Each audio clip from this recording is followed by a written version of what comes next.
የእሸቱም ማልደግፈው ሚዲያ ላይ ቁጭ ብሎ ያን ያህል ጊዜ ቪዲዮ ከመስራቱ በፊት በአባቶች በኩል ማለቅ ያለበት የግል ህይወትን በአባቶች በኩል እንዲያልቅ መፍቀድ ሲኖርበት፣ አንድ ሁለተኛ አሰሪዎቹን አንድ ነገር ሳይናገር ለዛ ነገር ጀማሪ የሆኑ አባቶች ከገንዘብ ይልቅ ወይ ልጆቻችን ይቅደሙ እነሱ በዚህ መልኩ ይለፉ ሳይ ታዋቂነታቸውንና ገንዘብ ማምጣታቸውን ብቻ አስበው እዛ ቦታ ላይ ያቆሟቸውን ለምን ሳትል አንዲት ነፍስ ላይ መረባረብ ልክ ነው ስለማለም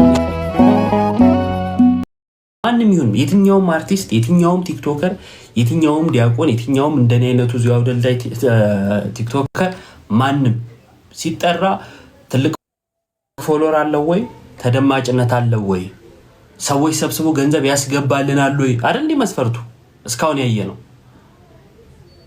ጽሁፌ ላይ አስቀምጫለሁ። ለምሳሌ የሙታንሳ ማር ቅዱስ ሚካኤል ቤተክርስቲያን ገዳ ያላሰራው ታዋቂ ቲክቶከር የለም አይደል? ማስታወቂያ የትኛው ነው በቅድስና የተለካ አይታችኋል? የለም። ብዙዎቹ ሰርተዋል። አንድም ሰው ግን የነሱን ስም ጠርቶ እንተናኩ እንዲ ነው አላለም። እና ምን ይሆናል? በነገራችን ላይ ጥፋት አይገሰጽ ጥፋት እናበረታታ እያልኩ አይደለም። እሺ ጥፋተኛ መገሰጽ አለበት፣ ግን እንዴት የሚለው ደግሞ መታወቅ አለበት። የኔ ሐሳብ እሱ ነው። እና ምን ሆነ? እነሱ ማንም ምንም አላላቸውም። ማስታወቂያቸውን ሰሩ፣ ገንዘባቸውን ተቀበሉ። እነሱ ስራቸው ላይ ናቸው። ትንሽ ወደ ቤተክርስቲያን የተጠጋ ሰው ግን እንዴት እዚህ ተጠግተ እዚህ ጋር እንዴት ይባላል? ስለዚህ መፍትሄው ምንድነው ማለት ነው? አለመጠጋት ወደ ቤተክርስቲያን፣ እንደነሱ በሩቁ ቤተክርስቲያን አለመምጣት ወይም ቤተክርስቲያን አካባቢ አለመታየት። ታዋቂነትን ተጠቅሞ ግን ከቤተክርስቲያን ገንዘብ ማግኘት ይቻላል፣ ማስታወቂያ ሰርቶ የመሳሰሉት። ይሄ ነው የሆነውና ሰው በቃ ገንዘብ ሲፈልግ ቤተክርስቲያን ሳልጠጋ ምናምን በቤተክርስቲያን በኩል ሳልታይ በቃ በዚህ መልኩ ልሁን እንዲል ያደርጋል። እኔ ደግሞ ማምነው ሰው በኃጢአት በበደል የፈለገው ሊጨቀይ ይችላል። በነገራችን ላይ እኛ ከውጭ እንደምናየው ነው እግዚአብሔር የሚያየው ማለትም አይደለም። የሰው እይታ ነው ውጫዊ እይታ። እግዚአብሔር ውስጡንም ውጭውንም ነው የሚያየው። እግዚአብሔር ልብን ብቻ ነው የሚያየው እንጂ እንደፈለግም ብንሆን የሚባል ነገር የለም። እግዚአብሔር ይመለከታል። ምን ገልጸውንም እናደርገውንም የልባችንንም ያለ እግዚአብሔር፣ ሰው ደግሞ የውጭውን ያያል። ለማንኛውም ግን ሰው ምን አይነት አስተሳሰብ መያዝ የለበትም ብዬ አምናለሁ። እኔ በኃጢአት በበደል ቢጨቀይ የፈለገ ውስጥ ቢገባ ከቤተ ክርስቲያን ብርቅ ይሻለኛል የሚል አመለካከት መያዝ አለበት ብዬ አላምንም። ከነ ኃጢአቱ ከነ በደሉ ወደ ቤተ ክርስቲያን መምጣት አለበት ብዬ አምናለሁ። ለምን ከተባለ ቤተ ክርስቲያን ሆስፒታል ናት፣ ሁሉን የምታክም ያለ ልዩነት ተስፋ የማትቆርጥብን እናት ቤተ ክርስቲያን ነች። እና ቤተ ክርስቲያን ከመጡ በኋላ በበደል በኃጢአት በመሳሰሉ ሰዎች ሊታዩ ይችላሉ። ቤተ ክርስቲያን ተስፋ ቆርጬበታለሁ አለች አላለችም? ታዲያ አንተ እኔ ማን ሆነን ነው በሰው ተስፋ የምንቆርጠው? እንዴት እናየዋለን የምንለው? ስለዚህ የሰው ፐርሰናሊቲ ከሆነ እኔ በንስሐ አባት የሰው ፐርሰናል ላይፉ ሚዲያ ላይ እየተዘረዘረ መወራት አለበት ብዬ አላምንም። የኔ እምነት ያ ነው። ማልቀበለው እሱን ነው እንጂ ቤተክርስቲያን ሁሉም እንደፈለገ ይሁንባት ምናምን ተምሳሌት ማይሆን ሁሉ በያውደ ምሕረቱ ይታይባት ምናምን የሚል አመለካከት የለኝም። እንደዛ የለኝም። ተክሳጹ የት በማን የሚለው ላይ ግን መታወቅ አለበት። የት ነው? በቤተክርስቲያን በስርዓቱ በአባቶች እንጂ እንደኔ አይነቱ ወጥቶ ምንም ችግር የለውም ዩቲዩብ ላይ የሆነን ሰው ስም የሆነ አርቲስት አንስቼ ቤተክርስቲያን አካባቢ ገንዘብ ለማሰባሰብ ምናምን የሚታይ አርቲስት አንስቼ ቪዲዮ 30 ደቂቃ ቁጭ ብዬ ማውራት እችላለሁ። በጣም ቀላል ነገር ነው። እሱ እኮ እንደዚህ ቪዲዮ አንዳንድ የድሮ ቪዲዮዎች ያሁን ሊሆን ይችላል ብቻ እያወጣው ይኸው እንዲህ አይደለች ሰው ያያል። እስኪ ምን አላት እስኪ ከሊ ምን አላት ብሎ ያያል። ያቺ ቪው ገንዘብ አላት። ይቻላል እንደዛ መጠቃቀም። ያቺ ነፍስ ግን እያራኳትስ ቢሆን ከቤተ ክርስቲያን እየሰበርኳትስ ቢሆን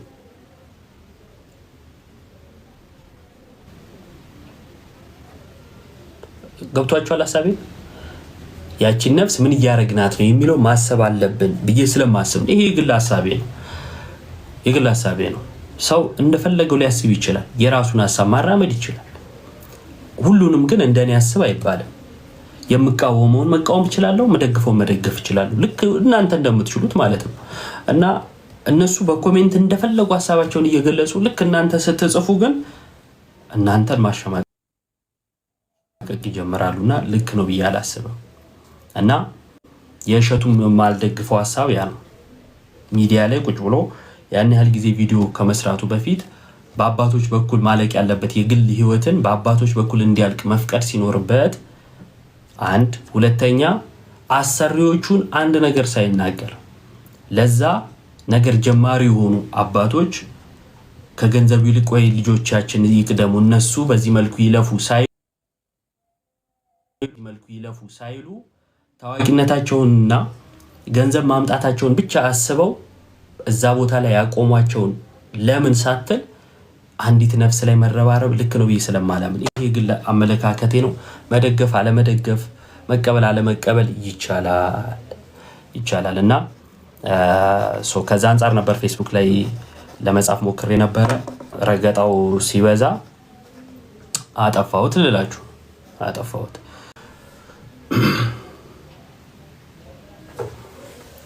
እሺ ወደ ዋናው ርዕሳችን እንገባለን። ዋናው ርዕሳችን ይሄ አይደለም።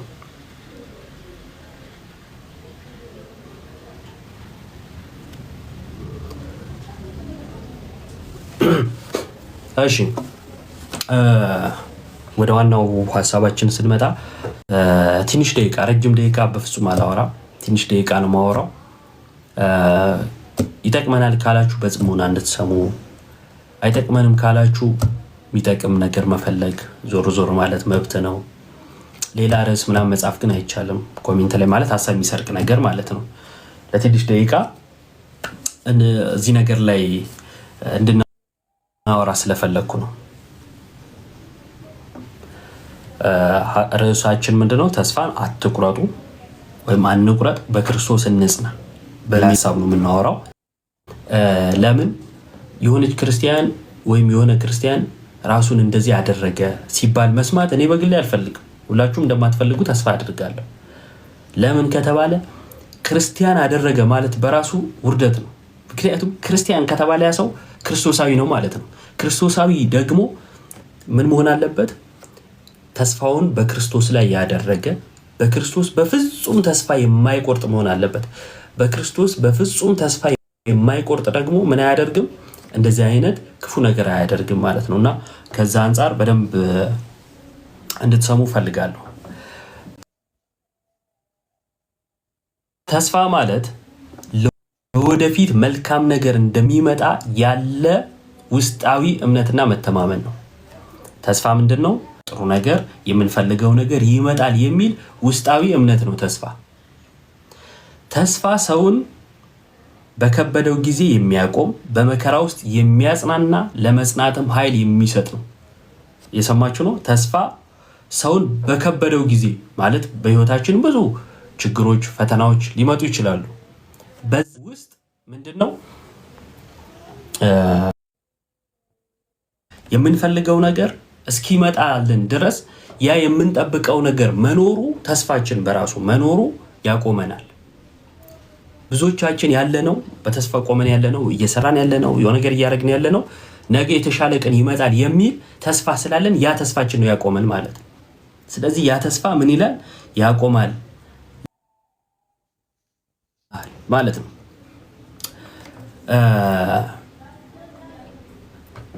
በክርስትና እምነት ተስፋ በእግዚአብሔር ቃል ላይ የተመሰረተ መተማመን ነው። በምን እምነት? በክርስትና።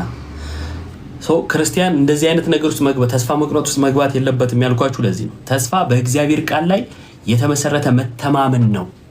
በእግዚአብሔር ቃል ላይ ነው መተማመናችን ያለው ማለት ነው። እግዚአብሔር የገባውን ቃል እንደሚፈጽም መታመን ነው ተስፋ። ስለዚህ እግዚአብሔር ከአንተ ይልቅ እኔ ያስብልሃለሁ ብሎናል። ይህንን ተስፋ እናደርጋለን። በዚህ ቃል ላይ እንተማመናለን። በእግዚአብሔር ባለን ተስፋ ጸንተን እንቆማለን ማለት ነው። ለዚህ ነው ክርስቲያን አላስፈላጊ ነገር ውስጥ ሊገባ የማይገባው ማለት ነው። ሮሜ ምዕራፍ 8 ላይ ቁጥር 24 ላይ እንደዚህ ይላል፣ በተስፋ ድነናል፣ ነገር ግን ተስፋ የሚደረግበት ነገር ቢታይ ተስፋ አይደለም። ተመልከቱ በደንብ። ተስፋ የሚደረግበት ነገር ቢታይ ብናየው ተስፋ አይደለም። ምክንያቱም ኦልሬዲ አይተነዋል፣ አግኝተነዋል ማለት ነው። ተስፋ አይደለም፣ እሱ ያገኘነው ነገር ነው። ቢታይ ተስፋ አይደለም። የሚታየውንም ማን ተስፋ ያደርገዋል ይላል። የሚያየውን ማን ተስፋ ያደርገዋል? የማናየውን ግን ተስፋ ብናደርገው በትዕግስት እንጠብቀዋለን ይላል። አያችሁ፣ የማናየውን ማለት ነገ የሚመጣውን ነገር ተስፋ ብናደርገው በትዕግስት እንጠባበቃለን ይላል ማለት ነው ሐዋርያ ጳውሎስ በሮሜ መልእክቱ ምዕራፍ 8 ቁጥር 25 ላይ። ተስፋ ምን ያደርጋል? ስለዚህ ተስፋ የምንጠብቀው ነገር እንደሆነ ተነጋግረናል። ከዛ ተስፋ ምን ያደርጋል ከተባለ ተስፋ መከራን እንድንቆጠብ ያደርገናል። የሆነ ሰው ተስፋ አለው። ለምሳሌ ነገ የተሻለ ህይወት እንዲኖረው ቤት ሊገዛ፣ መኪና ሊገዛ፣ ምድራዊ ነገር እንኳን ብናይ ማለት ነው። ማለት በምድር ያለው ነገር የተመቻቸ እንዲሆን ቢያስብና እንደዚህ አይነት ተስፋ ቢኖረው ቁጥብ ያደርገዋል። ወጥቶ የሚያወጣው ወጪ ራሱ በቁጠባ ይሆናል። ምክንያቱም ነገ ተስፋ አለው። ተስፋ የሌለው ይዘረዋል አይደል? ተስፋ ያለውስ ነገ የሚያደርገው ነገር ስላለ ለዛ ሲል ላለው ተስፋ ሲል ቁጥብ ይሆናል ማለት ነው። የማይሰክር የማይጠጣ በዋዛ ፈዛዛ ነገር ውስጥ የማይገኝ ያደርገዋል፣ ጽኑ ያደርገዋል። ያለው ተስፋ ነገ እንዲሆን የሚጠብቀው ነገር ስላለው ማለት ነው። ስለዚህ ተስፋ ምን ያደርገናል? ቁጥብ ያደርገናል። ተስፋ ፍርሃትን ያስወግዳል። ለምሳሌ በጨለማ ውስጥ ብንሄድ ምንሄድበት ማለት ግባችን የምንገባበት ቤት ቢኖር ወይም ወደ ራሳችን ቤት ብንሄድ ምንሄድበት ቦታ አለ። ቤታችን ምናልፈው በጨለማ ውስጥ ነው። ወደ ቤታችን እንደምንገባ እምነቱም ተስፋውም ስላለና ወደ ቤታችን እየሄድን ስለሆነ በጨለማ ውስጥ ብንሻገር እንኳን ምን ተወግዶልናል? ፍርሃት። ቤት አለና አይደለ?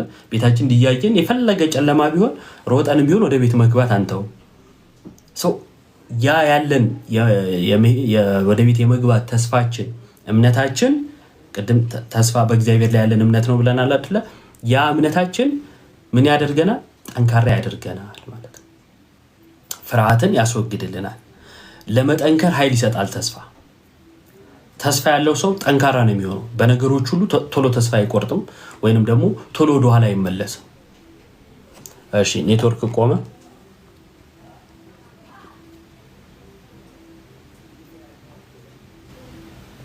እሰማለሁ።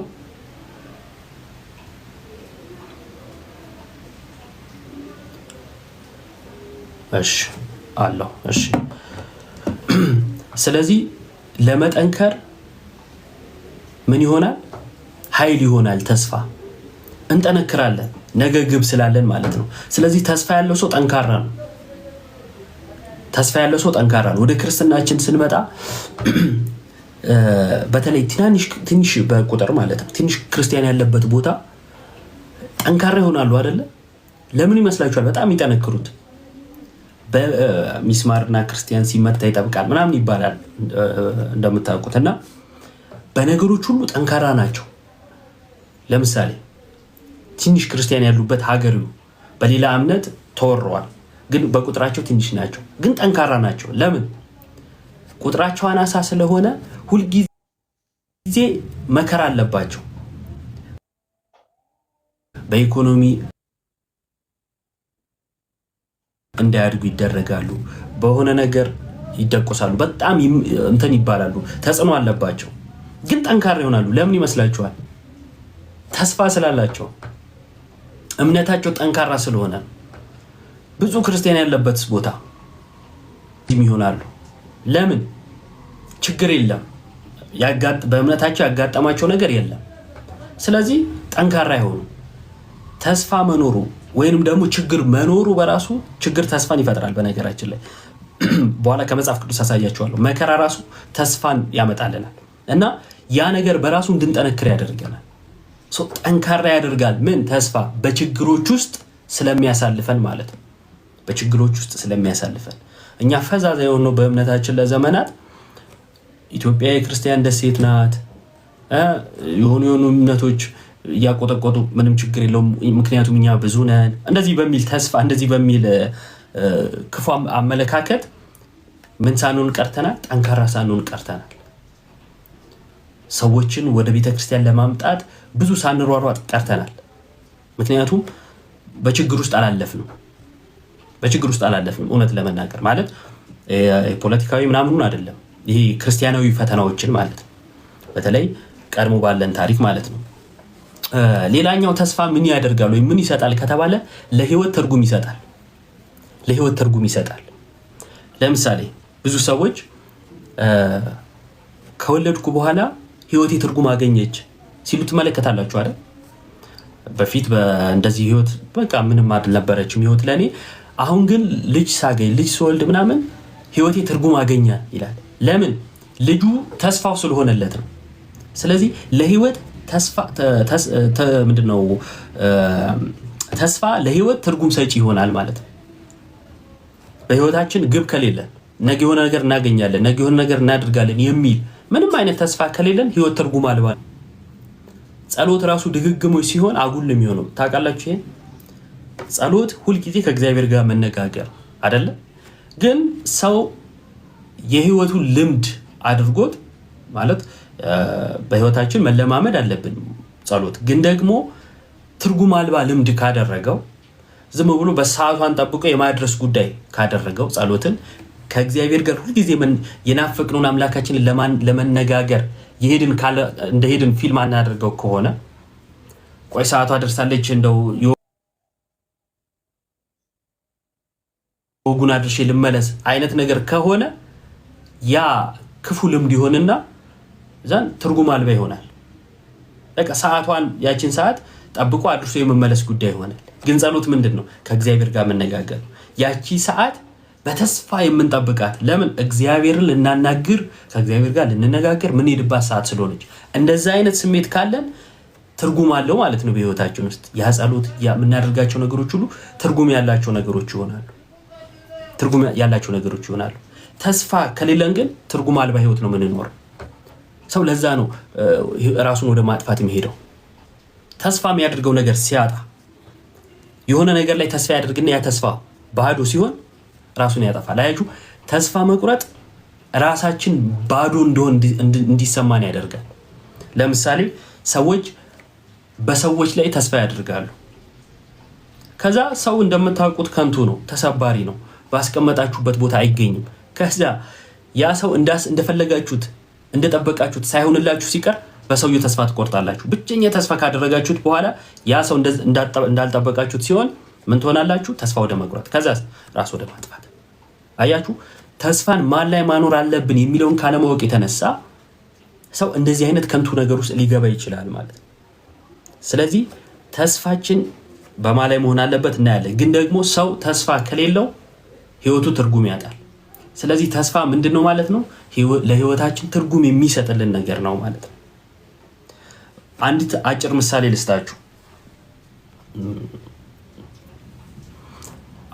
ምሳሌ ልስጣችሁ። አንድ ሰው በሌሊት በጨለማ ሲሄድ ብርሃን ካየ ፍርሃቱ ይቀንሳል አይደለም? ለምሳሌ በጨለማ እየሄድን ፊት ለፊት የሆነ ብርሃን ያለበት ቤት ብናይ በዙሪያ ያለው ነገራችን ጨለማ ነው፣ ግን ፍርሃታችን ይቀንሳል። ለምን? እዛ ጋር ሊያግዘን ሊረዳን የሚችል የሆነ ነገር እንዳለ ይሰማናል አይደል? ተስፋ እንደዚህ ነው። ተስፋ እንደዚህ ነው። እንዴት?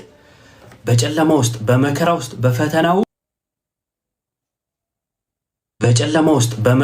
በፈተና ውስጥ እንዳንፈራ ወደኋላ እንዳንመለስ የሚያደርገን ነገር ነው። ግብ ስላለን ማለት ነው። ተረዳችሁት ምሳሌውን? በጨለማ ውስጥ ስንሄድ ፊት ለፊታችን ብርሃን፣ በዛ ብርሃን የተነሳ በዙሪያችን ያለውን ጨለማ አንፈራም። ተስፋ እንዲህ ነው። ፊት ለፊታችን ያለ ብርሃን ነው። ስለዚህ በዙሪያችን ያለ ነገር አያስፈራንም። ወደ ህይወታችን ስናመጣው መከራ፣ ፈተና፣ ችግር፣ የትኛውም ነገር ፊት ለፊታችን ካለው ተስፋ ስለማይበልጥ ፍርሃታችን ይለቀናል። ምክንያቱም ፊት ለፊታችን ምን አለ? ብርሃን አለ። ለክርስቲያን ደግሞ ፊት ለፊቱ ያለው ብርሃን፣ ወደፊት የሚያገኘው ብርሃን ኢየሱስ።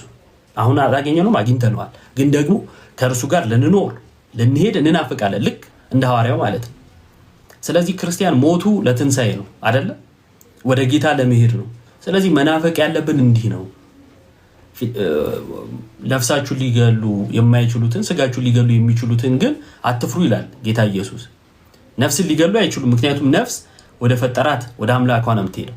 ስጋችንን ቢገሉት እንኳን እንዳትፈሩ ለምን መትመጡት ወደ እኔ ነው እያለን ነው ጌታ። ስለዚህ ክርስቲያን እንዲህ ነው ማሰብ ያለበት። በችግር በፈተና ውስጥ ራሱ ተስፋ ስላለው ተስፋ መቁረጥ የለብንም። ተስፋ ስላለው በዛ ተስፋ የተነሳ ይኖራል። በህይወታችን በፍጹም መቁረጥ የሌለብን ነገር ቢኖር ተስፋችንን ነው ማለት ነው። ስለዚህ ተስፋ ምንድነው? በመከራ ውስጥ የማይጠፋ ብርሃን ነው። ተስፋ በመከራ ውስጥ የማይጠፋ ብርሃን ነው። ተስፋ የሌለው ሰው በህይወት የቆመ ቢመስልም በውስጡ ወድቋል። ቀደም እንዳልኳችሁ ተስፋ የምንኖርበት ወይም እንድንኖር ለህይወታችን ትርጉም ሰጪ ነገር ነው። ያን ትርጉም ሰጪ የሆነውን ነገር ካጣ ነው የቆምን ቢመስለን እንኳን በህይወት እንሞታለን። የምናደርጋቸው እያንዳንዱ ነገሮች ትርጉም አልባ ይሆናሉ፣ ነገን ያላገናዘቡ ይሆናሉ።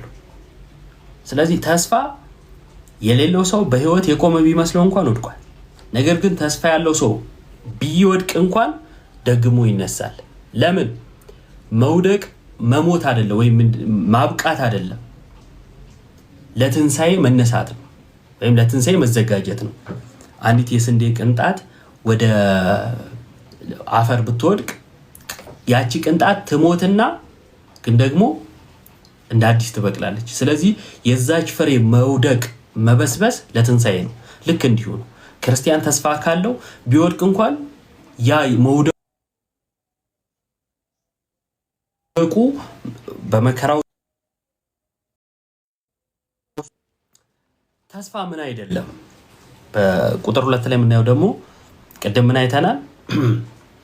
ተስፋ ምን ያደርግልናል ወይም ተስፋ ምን ጥቅም አለው የሚለውን አይተናል።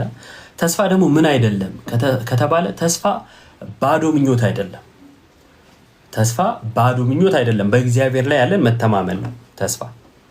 ተስፋ ምን ያደርገውን ግን ማወቅ አለብን። በነገራችን ላይ ልክ እንደዛች ሴት ጌታ ሆይ ልጆቼ በቀኝና በግራ ይንገሱ ላንዳለችው ያለ አይነት ጸሎት ወይም ያለ አይነት ተስፋ መሆን የለበትም። የሚሆንና ጥሩ ነገር ነው መመኘት ያለብን፣ እግዚአብሔር የፈቀደው ነገር ማለት ነው። ፍቃደ እግዚአብሔርን ነው መመኘት ተስፋ ማድረግ ያለብን። እንደዛ ከሆነ የእግዚአብሔር ፍቃድ ለኛ የሚጠቅም ነው። የኛ ፍላጎት ሁሉ ደግሞ ጠቃሚ አይደለም። የፈለግነው ሁሉ አይጠቅመንም። በነገራችን ላይ እግዚአብሔር የጠየቅነውን ነገር ባይሰጠን ስለማይጠቅመን ነው። ቢያዘገይብን የተሻለውን ሊሰጠን ስለፈለገ ነው። ቢከለክለን ስለማይጠቅመን ነው ማለት ነው። ከዛ አንፃር ተስፋ ማለት ባዶ ምኞት አይደለም፣ ምናልባት ይሆናል የሚል ግምትም አይደለም፣ ወይም በሰው ላይ የተመሰረተ መሆን የለበትም ማለት ነው። በዚህ በመጽሐፈ ኢዮብ ላይ የምናገኘው ታሪክ አለ እንደምታውቁት። ተስፋ በሰው ላይ የተመሰረተ መሆን የለበትም፣ ባዶ ምኞት መሆን የለበትም እና ባልንጀሮቹ ቀርበው እግዚአብሔርን ስደብና ሙት ይሉት ነበር፣ የምታስታውሱ ከሆነ ማለት ነው። ኢዮብ ግን ምን አላቸው? መጽሐፈ ኢዮብ ምዕራፍ 13 ላይ ከቁጥር 1 ጀምራችሁ አንብቡት። ቁጥር 10 ላይ እንዲህ ይላል፣ በስውር ለሰው ፊት ብታደሉ ዘለፋ ይዘልፋችኋል፣ ክብርስ አያስፈራችሁምን? ክብሩስ የእግዚአብሔርን ማለት ነው። ክብሩስ አያስፈራችሁምን? ግርማውስ አይወድቅባችሁምን? ምሳሌዎቻችሁ የአመድ ምሳሌዎች ናቸው፣ ምሽጎቻችሁ የጭቃ ምሽጎች ናቸው። ምንም ሊከላከልላችሁ አይችልም። ምክንያቱም እነሱ ምን እያሉት ነው? እግዚአብሔርን ስደብና ሙት እያሉት። እሱ ግን እየገሰጻቸው ነው። ምሳሌዎቻችሁ የአመድ ምሳሌዎች ናቸው፣ ትርጉም አልባ ማለት ነው። ምሽጎቻችሁ የጭቃ ምሽጎች ናቸው። ዝም በሉ እናገርም ዘንድ ተውኝ፣ የሆነው ነገር ይምጣብኝ። ስጋዬን በጥርሴ እይዛለሁ፣ ሕይወቴንም በእጄ አኖራለሁ። እነሆ ቢገድለኝ እንኳን እርሱን በትዕግስት እጠባበቃለሁ፣ ነገር ግን መንገዴን በፊቱ አጸናለሁ ይላል ኢዮብ። በህይወታችሁ ውስጥ ያለውን መከራ፣ ችግር ምናምን አስቡት፣ በአንድ በኩል አስቀምጡት። ከዛ ወደ ኢዮብ ታሪክ ተመለሱ። እሰማለሁ አይደል? ቀይ አበራ እኔ ጋ። እስቲ አንዴ ኮንፈርም አድርጉኝ። እሰማለሁ?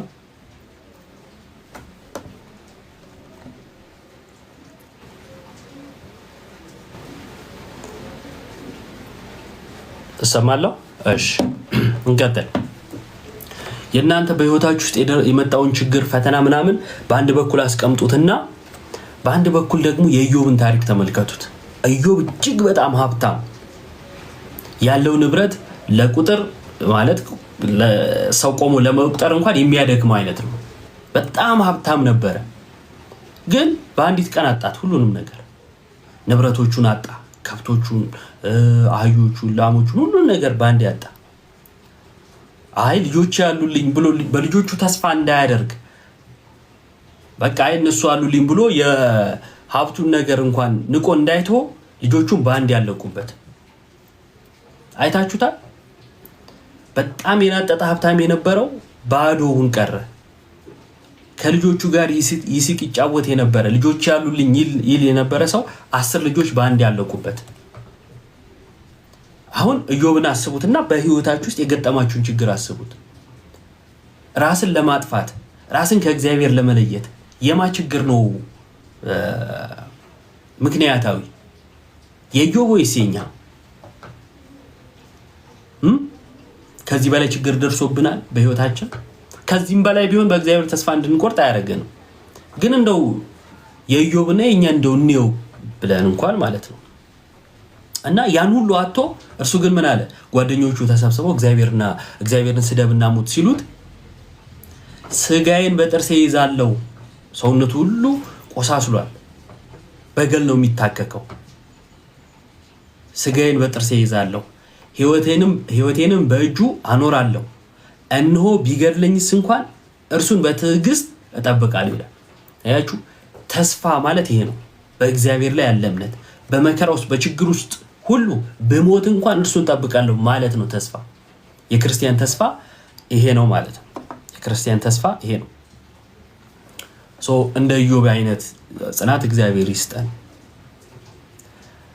ተስፋችን እንዴት እንጠብቅ? ቀጣዩ ተስፋችን እንዴት ነው መጠበቅ ያለብን? አሁን በህይወታችን ውስጥ ብዙ የምንጠብቃቸው ተስፋዎች አሉ። ከሁሉ በላይ ግን ተስፋችን በእግዚአብሔር ላይ ነው። እግዚአብሔር እንዲያደርግልኛል፣ እግዚአብሔር አለኝ የሚል ነው ትልቁ ተስፋችን። እና ይህን ተስፋችን እንዴት ነው የምንጠብቀው ከተባለ የመጀመሪያው በጸሎት ጸሎት እጅግ በጣም ኃይል ያላት ነገር ናት። ጸሎት ስንላት 3 ፊደል ብትሆንም እጅግ በጣም ግዙፍና ሰፊ ሐሳብ ያላት ናት። ጸሎት ማለት የምንናፍቀውን ጌታ ማግኘት መነጋገር ማለት ነው። እንደ ልጅ ወደ አባታችን ሄደን የምናደርገው መነጋገር የምናደርገው ግንኙነት እሱ ጸሎት ነው። ይሄ ጸሎት ምስጋናን፣ ልመናን፣ የተለያዩ ነገሮች ይይዛል፣ አምልኮን ይይዛል ጸሎት። ስለዚህ ተስፋችንን የምንጠብቀው በጸሎት ነው፣ ከእግዚአብሔር ጋር በመነጋገር ማለት ነው። ሁሌ ለጸሎት ስትቆሙ የሚወዳችሁን የደም ዋጋ የከፈለላችሁ የምትናፍቁትን ጌታ ልትነጋገሩት እንደሄዳችሁ ነው ማሰብ ያለባችሁ። ለዛ ነው የጸሎት ቦታችን የበለጠ የሚከብረው አይደለ? የጸሎት ቦታችን ለየት፣ ቤተክርስቲያናችን ልዩ የሚሆነው ለምንድን ነው? እግዚአብሔርን የምናገኝበት ከእግዚአብሔር ጋር የምንነጋገርበት ቅዱስ ስፍራ ስለሆነ ነው ማለት ነው። ስለዚህ ጸሎት በተስፋችን እንድንጸና ያደርገናል። ሌላኛው ተስፋን የምንጠብቅበት መንገድ ቃሉን በማንበብ ነው። ሁሌ ከእግዚአብሔር ጋር በመቆራኘት ነው፣ ከቃሉ ባለመራቅ ነው። ለዛ ነው ቅድም ሰው የፈለገ በኃጢአት ቢወድቅ ከእግዚአብሔር መሸሽ የለበትም፣ ከእግዚአብሔር ቤት መውጣት የለበትም ብዬ ነው ማምኑ ያልኳችሁ ማለት ነው። ቅድም ካነሳ ነው ርዕስ ጋር ተያይዞ ለምን ካላችሁ ይኸውላችሁ ሁላችን በኃጢአት ወድቀናል። ሁላችን ኃጢአተኞች ነን፣ በደለኞች ነን። ግን ደግሞ ተስፋ የሌለን ሰዎች አይደለንም። አባት ያለን ግን ያጠፋ ልጆች ነን። ያጠፋ ልጅ ደግሞ ከነጥፋቱ ወደ አባቱ ይቀርብና አባቴ ሆይ ማረኝ ነው የሚለው። እግዚአብሔርም ይሄንን ጥያቄያችን ይናፍቀዋል። አጥፍተን ከዛ አባቴ ሆይ ማረን እንድንለው ይናፍቃል። ምክንያቱም አንድያ ልጁ ለሞት አሳልፎ የሰጠን የተወደድን ልጆቹ ነን። ስለዚህ ያጠፋ ልጆች ነን፣ የበደልን ልጆች ነን። ግን ደግሞ ይቅርታን ምህረትን ሊሰጠን የታመነ ነው። እና ሰው ስላጠፋ ስለበደል የሆነ ነገር ስለሆነ ከቤቱ መራቅ የለበትም። በሰው አይን አይደለም የሚዳኘው፣ በእግዚአብሔር ዳኝነት ነው የሚወድቀው የሚነሳው። እና እግዚአብሔር ሲያይ ደግሞ እንደ ሰው ውጫዊውን ብቻ አይደለም ውስጣዊውንም ያያል። የውስጥንም ማንነት ያያል፣ የውጭውንም ማንነታችንንም ያያል። ሚዛናዊ ፍትሃዊ ጌታ አምላክ አለን። ስለዚህ በእኛ ልክ ሰው ላይ ልንፈርድ አንችልም ማለት ነው አይደለ? እና ሰው መታረም አለበት፣ በኃጢአት መጽናት የለበትም።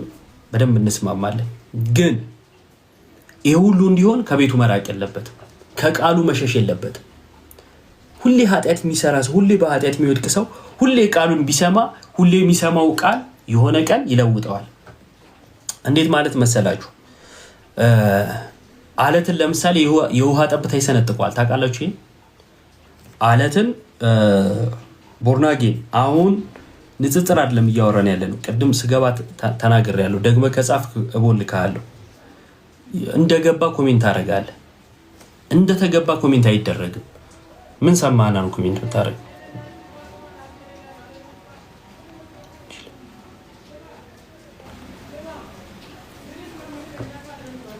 ህሊና የሚባል ነገር አለ። ምን እየተወራ ነው የሚባል ነገር መስማት ያስፈልጋል መጀመሪያ። እሺ። እና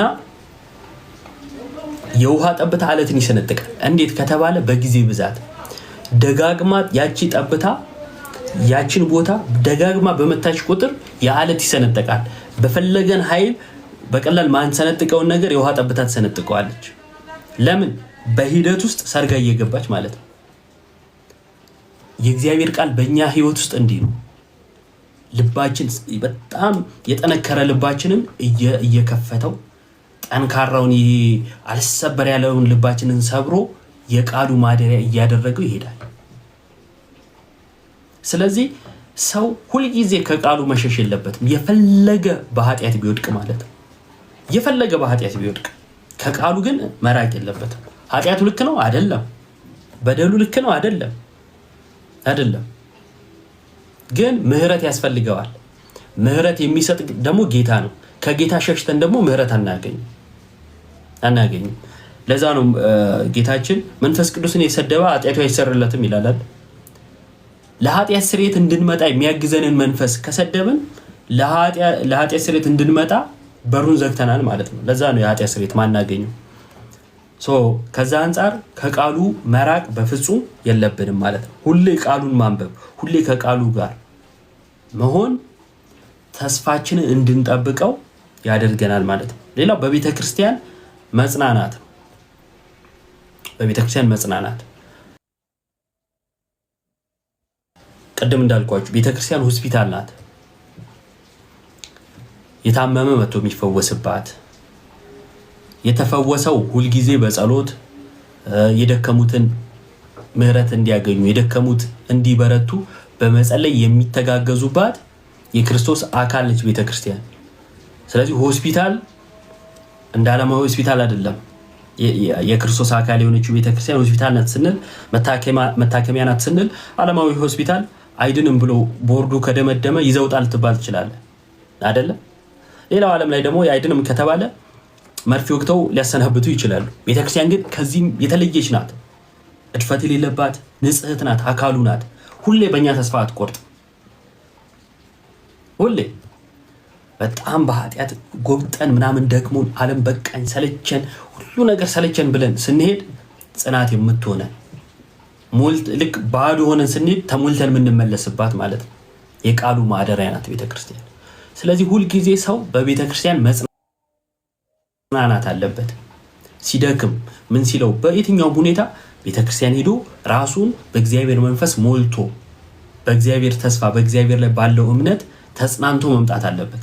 ስለዚህ ተስፋችን የምንጠብቀው እንዴት ነው አለ? በጸሎት ቃሉን በማንበብ በቤተክርስቲያን በመጽናናት። ሌላኛው ለነገ ራሳችንን በማዘጋጀት ተስፋችንን እንጠብቃለን። ምን ማለት ነው? ነገ የሆነ ነገር እናገኛለን ካልን መሀል ላይ የሆነ ነገር አለ። ነገ ነው። በነገና በዛሬ መካከል መሀል ላይ ብዙ ነገሮች አሉ። ለዛ ነገር ራሳችንን ማዘጋጀት አለብን። መሀል ላይ ፈተና፣ መከራ፣ ስደት፣ ረሃብ የመሳሰሉት ነገሮች ሊኖሩ ይችላሉ። ስለዚህ ተስፋችንን የምንጠብቀው መሀል ላይ ለሚገጥመን ነገር በመዘጋጀት ነው ማለት ነው። እየተረዳችሁ ነው ሐሳቤን? ካበዛው አቆማለሁ። ካልተረዳችሁኝ ደግሞ በሻለ ብኩት መጠን እንትን ለማድረግ ሞክራለሁ። ግን እየተረዳችሁኝ ነው? ኮሜንት ላይ እስቲ ሁላችሁም ጽፉ፣ ደስ ይለኛል እየተደማመጥን መሆኑን ለማወቅ።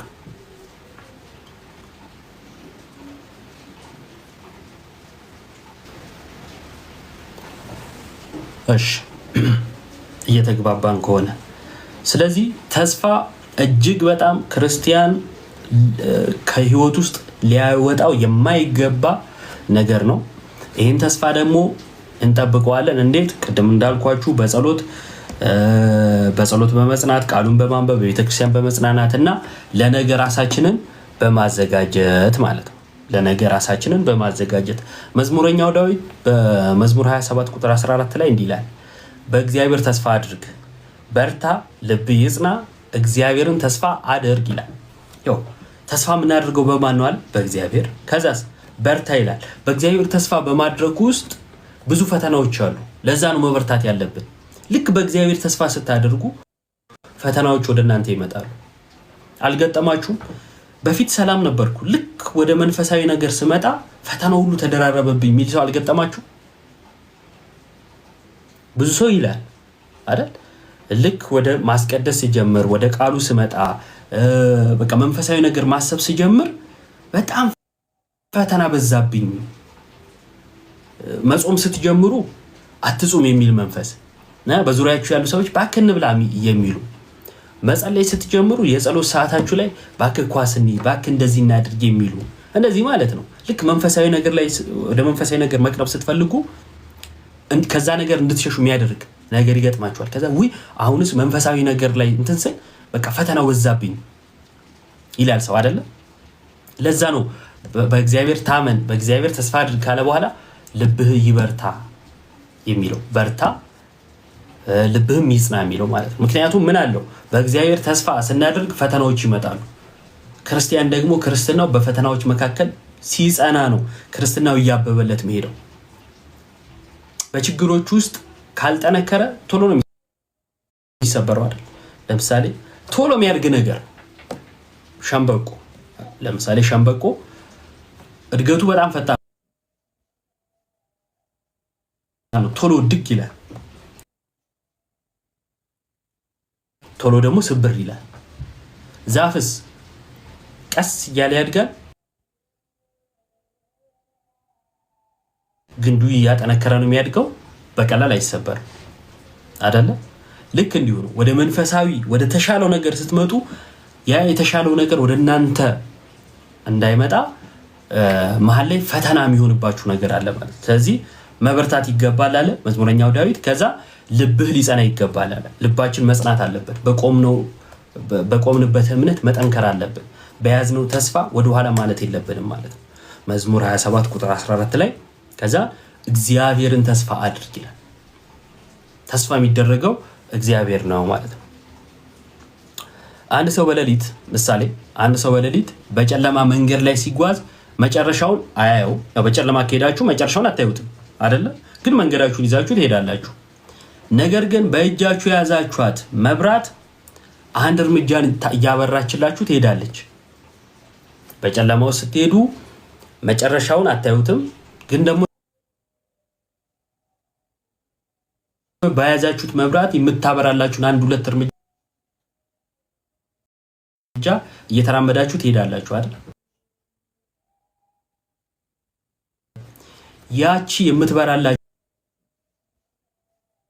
አንድ እርምጃ እየቀጠለች ስትሄድ መድረሻው ላይ ታደርሰናለች። ያቺ ነች ተስፋ።